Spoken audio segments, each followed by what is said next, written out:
Hi guys, welcome back to TomTalks. Make sure you stay tuned because we're going to have plenty of more music reviews to come. But today we are reviewing the second EP from K1, With All Due Respect. K1 is one of the rising stars of British R&B right now. She, of course, had quite a decent hit last year with Worst Behaviour, the Kalani remix, which of course is on this project as well, and has just been nominated for Best R&B Act at the BRIT Awards. She was nominated for the BBC Sound of 2026, and she got some attention as well over in the States as well, was the supporting artist on Kalani's Crash tour, sold out her US and European tour.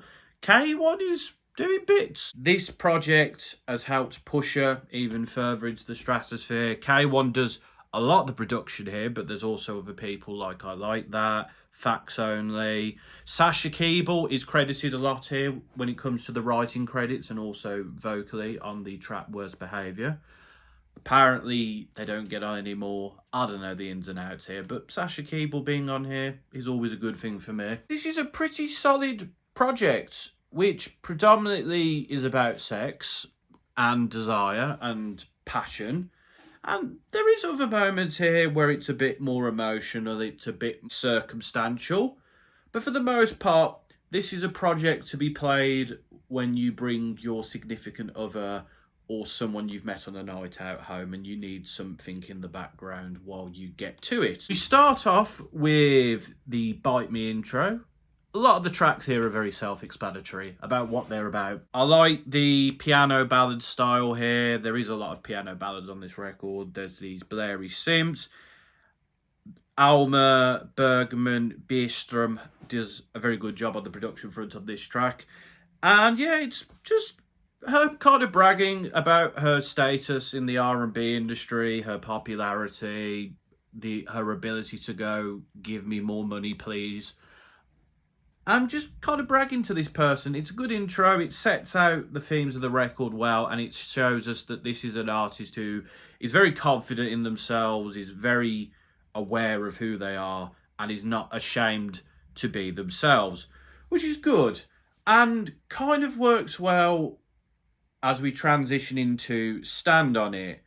It's got this really melodic finger-clicking beat. There's a real nice use of horns here, guitar, a little bit of saxophone at the end. You know me, I love some saxophone. Her delivery is, as on most tracks on this record, there's auto-tune, but it's used in differing ways, which I think is nice. It varies up sort of the performance style. Her delivery here is a lot more controlled. It's calming. Hits the high notes when necessary, but not flexing vocals for the sake of flexing vocals. Really nice use of the choir on in the background in particular. The choir is used throughout, but it's used really nicely on this track, I'd like to say. And yeah, she just wants her love to be out in the open, to be treated right. It's basically saying, I love you, I really like you, I want to be honest, I want to be out there, I don't want to hide what's happening here. And it's an example of the fact that we're in a better world than we were before, where lesbians feel like they don't have to be in the closet about being in love and being themselves. I'm not saying this other person is like that, and it might not necessarily just be about the fact that she's a lesbian. It might be just like about maybe this other person isn't as comfortable being themselves in public, sexuality or not. It's nice that people feel like they can be themselves on an album now, and they don't feel like they have to write in a way where it's kind of not clear who they're talking about. I think, for example, like the way Sam Smith's earlier music was wrote, it's not clear that it's about blokes. It's very much, this could be about anyone. Whereas now, if you're a lesbian or you're gay, you can be like, yeah, I like the same sex as me. Deal with it. I just think that's nice. And I also like on the second verse, it flows really nicely here. It's an almost rap-like delivery. And it's a good track, man. I like it. It does the job. It's fits that R&B aesthetic very well. And yeah, it's just about two people want to enjoy themselves. Worst Behaviour, the remix, then comes with Kalani. It's very sultry. It's, as the title suggests, it's got this really boppy beat with these tinny kick drums that gives it that little bit of energy. K1 and Sasha Keeble both sound really nice together. I think Sasha Keeble in the background at the start is a really nice. It's a late night jam. They don't need to go to the club. They could just enjoy themselves. It's very, very blatant, very sexual. You know, as I said, this album is all about the late night sesh. I do like as well the distortion on the vocals on the post-chorus. It works very nicely, gives it a bit of different flavour. Kalani then comes in. I love their ad-libs. I love when they hit the high notes, and Kalani fits the vibe here really nicely. Them and K1 both harmonise very well as well. It's a really nice collaboration, a good remix. Everyone was talking about the sultry video. It's no surprise to me or anyone watching that these two are a couple now. But yeah, it was a good song. It did very well, and it did deservedly so. It does the job. Back of the Club is next. It has this really dreamy keyboard. I love the acoustic guitars here. The blary synths work well. It's got an old school noughties R&B sound to it. Feels very classic in that respect. The delivery here is a lot more direct. It's basically saying, I'm really enjoying my time with this person, even if we're having an affair. Again, kind of similar themes, and maybe not as different as other tracks here, but the choir ad-libs are really good here. I like the way K1 enunciates the sentence enders here to sort of give each verse a bit of oomph. The high notes are really hit at the end, and it really gives the track a very nice ending.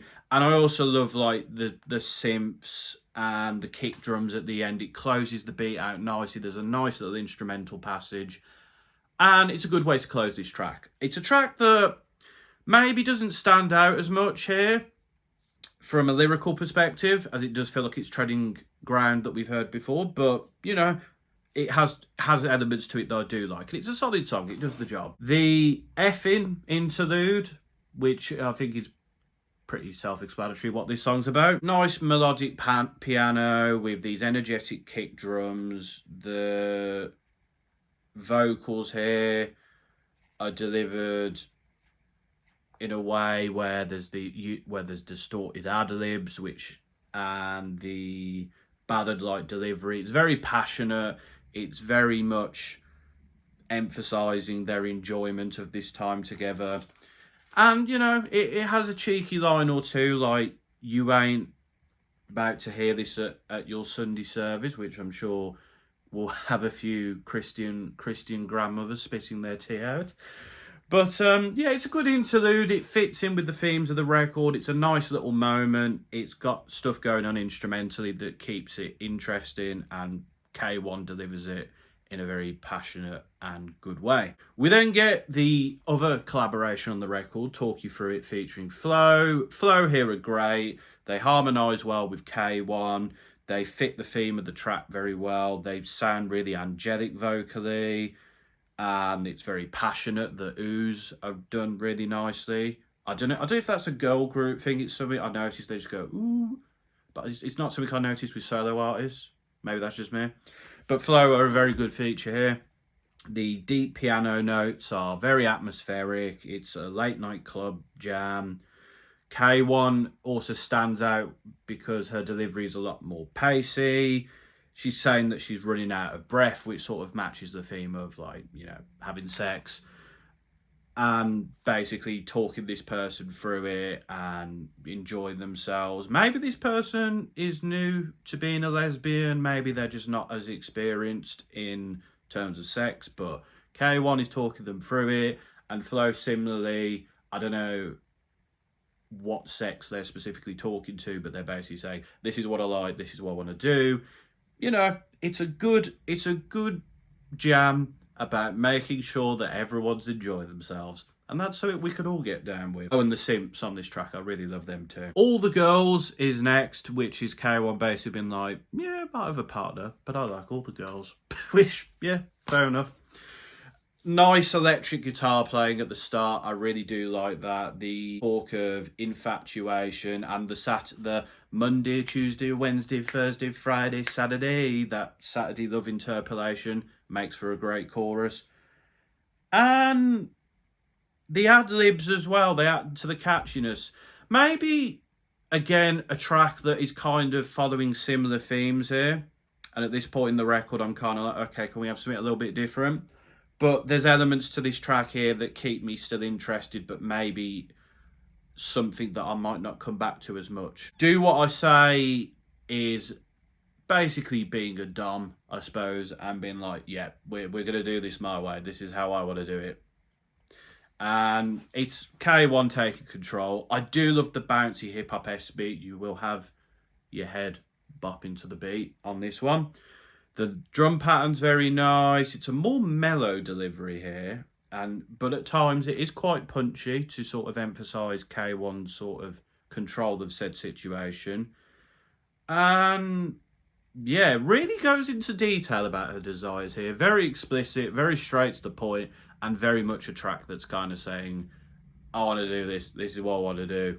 We're going to do it. And yeah, you know, still another track that's about sex, but it's talking about it in a little bit of a different way. And finally, we get War to Be Over, which is basically K1 admitting that she is the problem in the relationship, and like if this person wants to move on, then they will. K1 feels like they are an issue here and they're causing problems and not really giving their all, which I suppose makes sense because she has talked about cheating on someone on this record a few times, but it is a much more emotional and poignant moment on the record, and it's very insightful into the person K1 is. K1 is clearly someone who enjoys sex and enjoys romance, but deep down they know that they're maybe not the right person to get with at this point in time. And the piano-led melodic beat works really well here. The chipmunk ad-libs are a really nice touch, and it's a very passionate delivery. And I think it's an interesting way to close the record, because, like, for the most part, K1 has kind of been talking about them and their sort of fantasies and their infatuation with certain women and probably non-binary people as well, because, you know, K1 is with Kalani, who is non-binary, gender neutral. I'll have to check that one to make 100% sure. But this track feels like a very interesting insight, and I do like the way it closes the record here. It shows that this is someone who is very much aware of who they are, is very confident in who they are, but is also aware that might not be for everyone. So I like that. It's a nice way to close the record. Overall, yeah, this is a good EP. You know, I think the production for the most part is pretty good. I think K1's versatility in the way she delivers stuff is good. The guests here are good. For me, my main quarrels here are a lot of tracks feel like they tread on similar grounds, and it makes me sort of pick and choose tracks rather than sort of like the record EP as a whole. I would like to see more tracks like the last one, where we see a bit more of the emotional side of K1 and of the sort of intimacy of K1. But maybe that's not what this EP was about. Maybe this EP was just about, you know, describing their enjoyment of sex and passion and stuff, and then ended it the way they did to sort of conclude it nicely. But yeah, no, it's a good EP. K1 makes good music. Her production is good. Her singing is good. Her use of autotune is good. I just feel like I'd like a bit more variety in terms of lyrical and maybe sometimes production as well. As there are the production doesn't really push the boundary too much, in my opinion. But overall, this is a solid EP. I do enjoy it. This is an artist who I feel like can do more and can do things maybe a bit more differently. So I'm feeling like a 6.5 to a 7 here. I think it's good. I think it's solid. I just want to see what this artist does next and whether they could push themselves lyrically, production-wise, and emotionally, maybe. And also, I will say, at the end of the day, I am someone who enjoys music about sex, but maybe isn't as intrigued as other people are. So maybe this project is not made for me personally, and that's also fine. But I think with R&B, I like the stuff that's more lyrically dense or more intimate. But again, that's just me. K1 is a good artist, and I'm interested to see what else they do. But that is my thoughts on this EP from K1. Let me know in the comments what you think of it. Do you like it? Do you like it more than me? Do you think I'm being too harsh? And until next time, folks, this has been another TomTalks.